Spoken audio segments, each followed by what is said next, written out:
Hello दोस्तों, मेरा नाम है सतीश पांडे और आज की इस क्लास में हम लोग प्रॉफिट एंड लॉस एप्रोप्रिएशन के ऊपर एक क्वेश्चन करने वाले हैं। इस वीडियो को देखने से पहले इससे पहले की जो वीडियो है उसे ज़रूर जाके देखें अगर इसमें अच्छी अंडरस्टैंडिंग चाहते हैं तो चलिए आइए हम लोग शुरू करते हैं आज का ये क्वेश्चन। ये क्वेश्चन मैंने आप लोगों के लिए यहाँ पर ऑलरेडी लिख दिया है। इसमें बहुत सारे आस्पेक्ट हमने कवर करने की कोशिश की है, तो आइए देखते हैं। Prepare profit and loss appropriation account. Profit and loss appropriation account आपको बनाना है इस डेटा को यूज़ करते हुए। क्वेश्चन कहता है A and B are partner sharing profit and loss in the ratio of 3:2।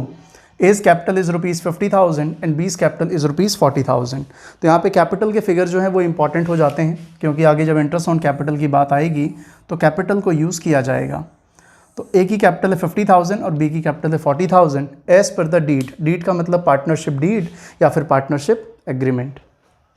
Interest on capital is allowed at the rate 10% per annum. Interest on capital दिया जाएगा 10% पर एनम के हिसाब से। डीड में बात लिखी हुई है। As salary is ₹1,000 per month. ए को सैलरी दी जाएगी 1,000 पर मंथ। पर मंथ अगर इनको सैलरी दी जाएगी तो आपको ये बात अच्छे से पता है, लास्ट वीडियो में हम बात कर चुके हैं कि जब भी आप सैलरी को रिकॉर्ड करोगे P&L एप्रोप्रिएशन में तो एनुअल बेसिस पे इंटू 12 करने के बाद ही रिकॉर्ड करोगे। और बी की सैलरी इन्होंने दी है 20,000 एनुअली, तो बी की सैलरी 20,000 एनुअली है तो कोई प्रॉब्लम ही नहीं है। तो बी की सैलरी डायरेक्ट यहाँ पे 20,000 यूज़ हो जाएगी, लेकिन ए की सैलरी के लिए आपको इंटू 12 करके दिखाना पड़ेगा।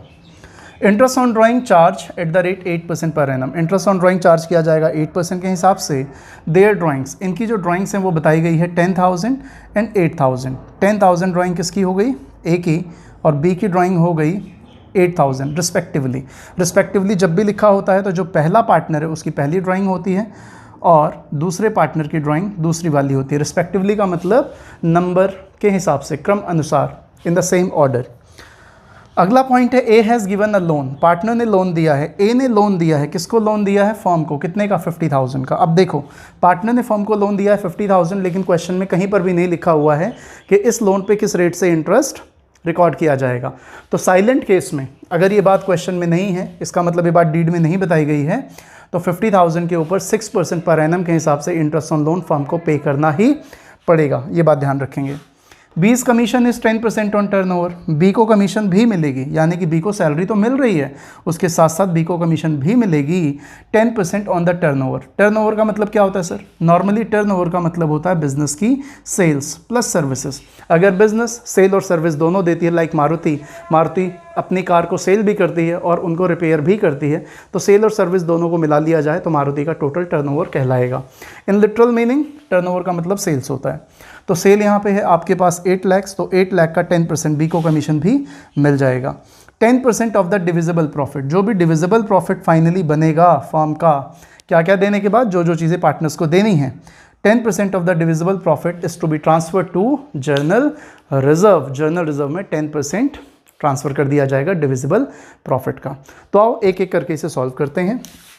एक लाइन यहाँ पे रह गई, profit before interest on loan. अब यहाँ पे लिखा हुआ है profit before interest on loan, यानी कि इंटरेस्ट ऑन लोन अभी पे नहीं किया है। इंटरेस्ट ऑन लोन पे करने से पहले का जो प्रॉफिट है दैट इज़ ₹3 लाख। ओके, सबसे पहली बात बहुत ध्यान से सुनना, यहाँ पर हम शुरू करते हैं नेट प्रॉफिट। लास्ट वीडियो में ये चीज़ हमने देखी थी। यहाँ पे हम शुरू करते हैं नेट प्रॉफिट। ये नेट प्रॉफिट वो होता है जो प्रॉफिट एंड लॉस अकाउंट बनाने के बाद निकलता है, यानी कि जब कंपनी ने अपना प्रॉफिट एंड लॉस अकाउंट बनाया होगा तो प्रॉफिट एंड लॉस में वो सारे एक्सपेंसेस जो इनडायरेक्ट एक्सपेंसेस हैं वो प्रॉफिट एंड लॉस अकाउंट में ऑलरेडी डेबिट कर दिए गए होंगे। तो यहाँ पर जो भी नेट प्रॉफिट आता है वो सारे इनडायरेक्ट एक्सपेंसेस पे करने के बाद आता है, यानी कि इंटरेस्ट ऑन लोन, चाहे आउटसाइडर का इंटरेस्ट ऑन लोन हो या पार्टनर का इंटरेस्ट ऑन लोन हो, कायदे से वो भी प्रॉफिट एंड लॉस अकाउंट में ही डेबिट हो जाता है। पार्टनर का इंटरेस्ट ऑन लोन हो या किसी मैनेजर को कोई कमीशन दिया जाना हो, तो वो सारी चीज़ें प्रॉफिट एंड लॉस अकाउंट के अंदर डेबिट हो जाती हैं। मतलब जो नेट प्रॉफिट हमारा होता है वो इंटरेस्ट ऑन लोन को पे करने के बाद, मैनेजर कमीशन अगर है तो मैनेजर की कमीशन भी देने के बाद, क्योंकि मैनेजर भी तो एक आउटसाइडर है, तो ये सारे एक्सपेंसेस पे करने के बाद नेट प्रॉफिट निकलता है। तो जो आप नेट प्रॉफिट यहाँ पे यूज़ करते हो ना, इसमें से आपको कोई भी इनडायरेक्ट एक्सपेंस दोबारा माइनस नहीं करना होता अगर क्वेश्चन नेट प्रॉफिट गिवन करता है तो, लेकिन कभी कभी क्वेश्चन आपको नेट प्रॉफिट गिवन ना करके प्रॉफिट गिवन कर देता है और प्रॉफिट के साथ साथ बता देता है कि अभी इनमें से कोई एक आध एक्सपेंस है जो हमने अभी माइनस नहीं किए हैं। तो ध्यान रखो, वहाँ पे थोड़ा सा अटेंटिव हो जाना, सावधान हो जाना। इन्होंने बताया कि profit before interest on loan, तो इंटरेस्ट ऑन लोन देने से पहले का प्रॉफिट है, यानी कि क्वेश्चन ने जो आपको नेट प्रॉफिट दिया है ना, इसका मतलब इंटरेस्ट ऑन लोन अभी पार्टनर का पे नहीं किया गया है। तो जो भी नेट प्रॉफिट आप यहाँ पे लिखने वाले हो वो करेक्ट नेट प्रॉफिट होना चाहिए, और नेट प्रॉफिट वो होगा जो इंटरेस्ट ऑन लोन पे करने के बाद आएगा। तो प्रॉफिट यहाँ पे कितना दिया हुआ है, 3 लाख, तो आप ब्रैकेट में लिखेंगे यहाँ पे 3 लाख और फिर यहाँ से माइनस करेंगे इंटरेस्ट ऑन लोन। ए ने लोन दिया है 50,000, रेट गिवन है नहीं तो आपको 6% लेना पड़ेगा, डेट भी गिवन नहीं है तो अज्यूम करना पड़ेगा कि ये जो लोन है वो पूरे फाइनेंशियल ईयर बिजनेस के ऊपर लायबिलिटी रहा होगा, तो पूरे 1 साल का इंटरेस्ट होगा 6% ऑफ 50,000, तो ये हो जाएगा आपके पास 3,000। तो आप यहाँ पे लिखेंगे 2,97,000, यानी कि जो नेट प्रॉफिट है इस पार्टनरशिप फर्म का वो 297 है, क्योंकि इंटरेस्ट ऑन लोन पे करने के बाद वाला ही नेट प्रॉफिट कहलाता है। ओके, चलिए यहाँ पे अच्छे से माइनस करोगे, नेट प्रॉफिट लिख के इनर कॉलम में लेस इंटरेस्ट ऑन लोन करके आप करोगे। ठीक है, तो ये पॉइंट हमारा यहाँ पे खत्म हो गया। तो एक एक करके चलते हैं। इंटरेस्ट ऑन कैपिटल, जो भी फर्म को पे करना है वो सारा डेबिट होगा। Interest on capital account, 2 partner हैं ए और बी, 50,000 का 10%, 5,000, 40,000 का भी 10%, 4,000, 9,000, 2। सैलरी देनी है सर ए और बी दोनों को, तो सैलरी अकाउंट जी, ए को सैलरी और बी को सैलरी। ए को जो सैलरी दोगे 1,000 पर मंथ दोगे, तो ध्यान रखो 1,000 इंटू 12, यानी कि ए डेबिट होगा 12,000 से और बी को सैलरी देनी है 20,000।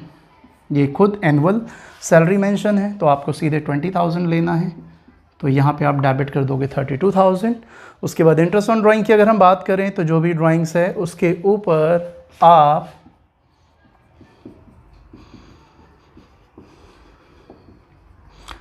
इंटरेस्ट कैलकुलेट करोगे।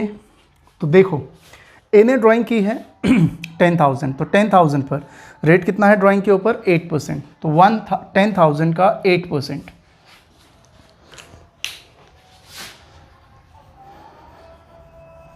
देखिए ए का जो IOD होगा 10,000 का 8%, लेकिन बी केयरफुल, क्या ड्राइंग्स की डेट गिवन है क्वेश्चन में?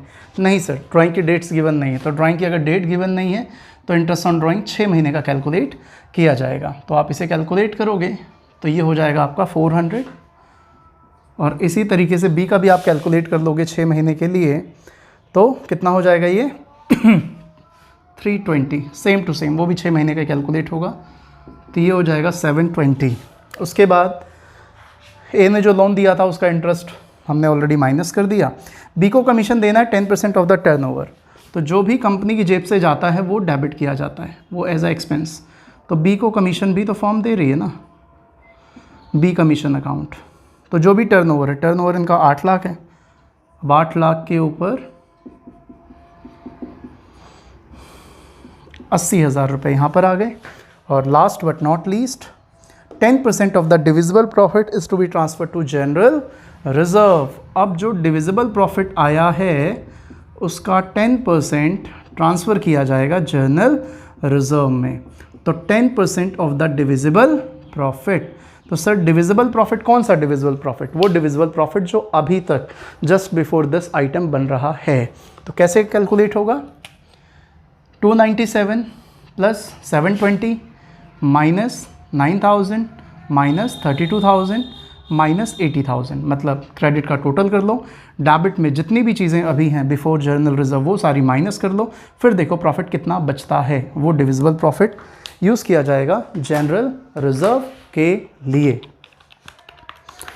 297 720 माइनस 9 माइनस 32 माइनस 80, तो 176,720, 176,720। अब इसका 10% आपको लेना है, तो 1,767 2, ये आ गया जनरल रिजर्व। तो जनरल रिजर्व आ जाने के बाद अब आप अपना डिविजिबल प्रॉफिट निकालेंगे। डिविजिबल प्रॉफिट कैसे आता है sir? Same to same, credit में से डेबिट को माइनस कर दो, फाइनल डिविजिबल प्रॉफिट आ जाएगा। तो इधर का टोटल करेंगे, इसमें से आप इसे माइनस कर देंगे। तो जो इसका टोटल आ रहा है, इधर का टोटल ये हो जाएगा 297,720 ये हो जाएगा यहाँ पर, और इधर भी टोटल सेम रहेगा 297,720। अब इसमें से ये सारी चीज़ें आप माइनस कर दोगे, इसको भी अब माइनस करोगे तो ये आपका निकल के आ जाएगा 159,048। वैसे भी यहाँ तक आ चुके थे ना, तो इसमें से सिर्फ आपको ये और माइनस कर देना था। तो ये जो निकल के आ गया 159,048, ये अब आपका फाइनल प्रॉफिट है, डिविजिबल प्रॉफिट, जो कि ट्रांसफ़र कर दिया जाएगा, ट्रांसफर्ड टू ए और बी, जो भी इनका प्रॉफिट शेयरिंग रेशो है। प्रॉफिट शेयरिंग रेशो गिवन है 3:2, तो इसमें आप इसे डिवाइड कर देंगे 3:2 में। तो पहले पार्टनर को जो मिलेगा वो मिलेगा 95429। राउंड फिगर कर रहा हूँ, ये पॉइंट में जा रहा है तो इसे मैंने राउंड कर दिया है। राउंड ऑफ करने के बाद तो जो दूसरी वैल्यू आ गई 95429, वो आ गई सर 63619। तो ये आपका profit and loss appropriation account था। आई होप आप लोगों को समझ में आया होगा। अगर ये समझ में आया तो अपने दोस्तों में शेयर करें, चैनल को सब्सक्राइब करें अगर चैनल पे पहली बार आए हैं। ऐसी वीडियोस आपको रेगुलरली मिलती रहेंगी। Thank you so much for watching.